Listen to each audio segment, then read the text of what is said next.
কাকা ওই যে বাসিটা ওই বাসিটা একটু বাড়বে। তবে যাই হোক, এই বন্দনার সান যদি সারা রাত ধরে গাওয়া যায়, এই বন্দনা গান ফুরাবে না। তাই আমি ছোট্ট করে এই বন্দনাটা গেয়ে নিলাম। এবারে আমি পালার দিকে যাওয়ার জন্য চেষ্টা করব। পালা গুরু শিষ্য, গুরুর পাটে গান করবেন বাংলাদেশের সুনামধন্য গায়ক জনাব আনোয়ার সরকার। উনি গুরুর পাটে গান করবেন। আর আমি ছোট্ট একজন মানুষ হয়তো হইতে পারিনি বাবা, মানুষের মতো দেখতে। এই অধম রুমি সরকার শিষ্যের ভূমিকায় দু চারখান কথা হয়তো আমি তুলে ধরব। তবে বাবা, এই পালা এখানে আজকে গান হবে, কথা হবে হাদিস কোরআন এবং দলিল অনুযায়ী। এখানে মন গড়া কোনো কথা হবে না বাবা। আরে কোরআনের বাহিরে, হাদিসের বাহিরে, দলিলের বাহিরে কোনো কথা এখানে হবে না। তাই আমরা দুইটা শিল্পী চেষ্টা করব কোরআন হাদিসের মাধ্যমেই কথা এবং গান রাখার জন্য। তাই আমি বলতে চাই, এই পবিত্র কোরআন শরীফ ৬৬৬৬ আয়াত ৭ মঞ্জুল ১৪ সিজদা ৩,১৬,১৯টি হরফ ১৩০ ফরজ ৬টা রুকু আর ১১৪ সূরা কোরআন শরীফের মধ্যে আছে বাবা। আর এই ১১৪ সূরার মধ্যে এমন একটা সূরা আল্লাহ পাক নাজিল করেছে যে সূরাকে ছাড়া যত বড় মুন্সি মৌলবি গাউস কুতুব পীর অলি হোক না কেন, ওই সূরাকে ছাড়া কোনো ইবাদতি কাজে আসবে না বাবা, কোনো কাজেই লাগবে না। সেই সূরাটা হইল সূরা ফাতিহা, যেটাকে বলা হয় উম্মুল কোরআন। এটা হচ্ছে কোরআনের জননী, অর্থাৎ কোরআনের মা, সমস্ত সূরার মা এই সূরা ফাতিহা। আর শুধু তাই নয়, এই পৃথিবীটা ছিল অন্ধকার, ধন্ধকার, নৈরাকার এবং কুয়াকার। এই পৃথিবীটার আকার উকার হিসিকার দীর্ঘিকার কোনো কিচ্ছু ছিল না। এই পৃথিবীটা ছিল ডিম্ব আকার। ডিম মানে গোল, গোল মানে শূন্য, শূন্যর পর আর কোনো অক্ষর থাকে না। থাকে না। থাকে কি বাবা শূন্যর পর কোনো অক্ষর? থাকে না। তাই আমি আমার বাজানের কাছে বলবো, বাজান আমি যে পালাটা আজকে কোথা থেকে ধরবো, আশা করি আপনি বুঝতে পেরেছেন। জ্ঞানী লোকের জন্য কিন্তু ইশারাই যথেষ্ট বাজান। এই যে আমি বললাম পৃথিবীটা ছিল অন্ধকার, ধন্ধকার, নৈরাকার এবং কুয়াকার।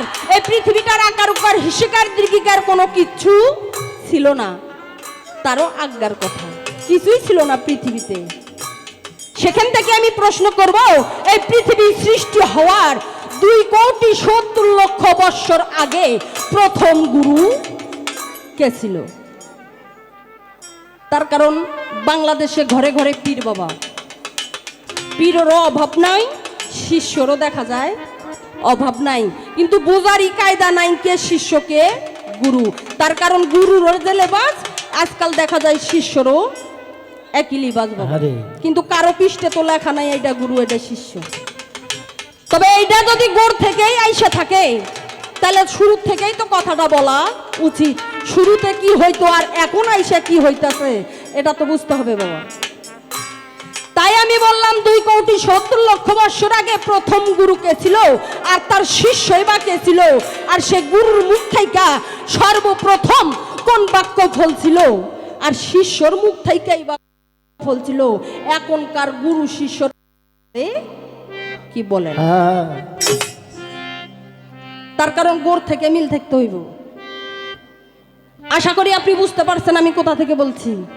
আর শুধু তাই নয়, এই যে বাবা আর একটা কথা বলি, ইনি তো হলো আজকে গুরুর পাটে গান করবে।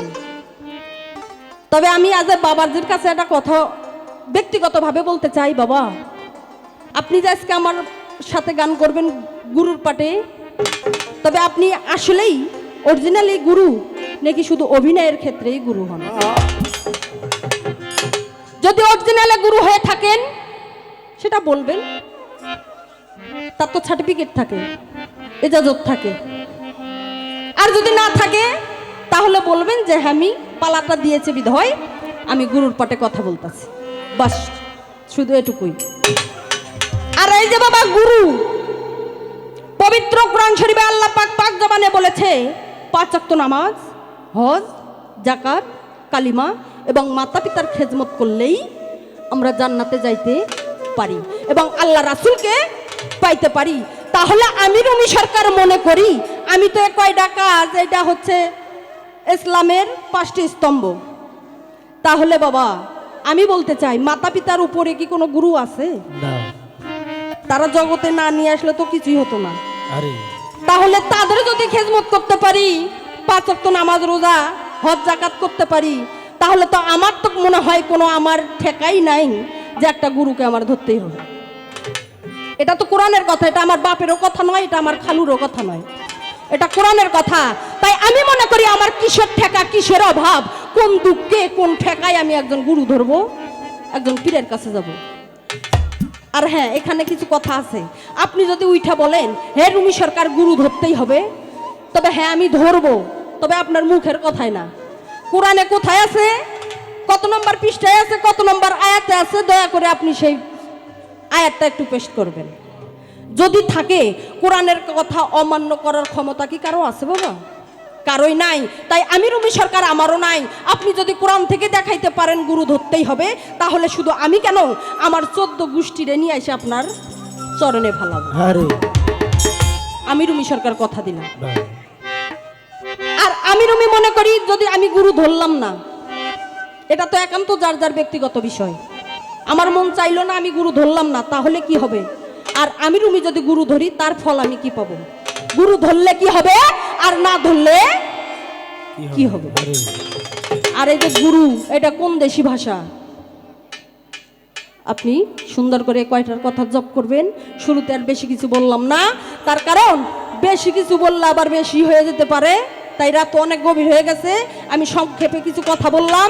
এরপর দেখি উনি ওইটা জপ করে কোন দিকে যাওয়ার চেষ্টা করে, আমি আশা করি সেই দিকেই যাওয়ার জন্য পরের বার থেকে চেষ্টা করবো। হ্যাঁ। তবে এবার একটা আমি গান ধরবো, পালার গান।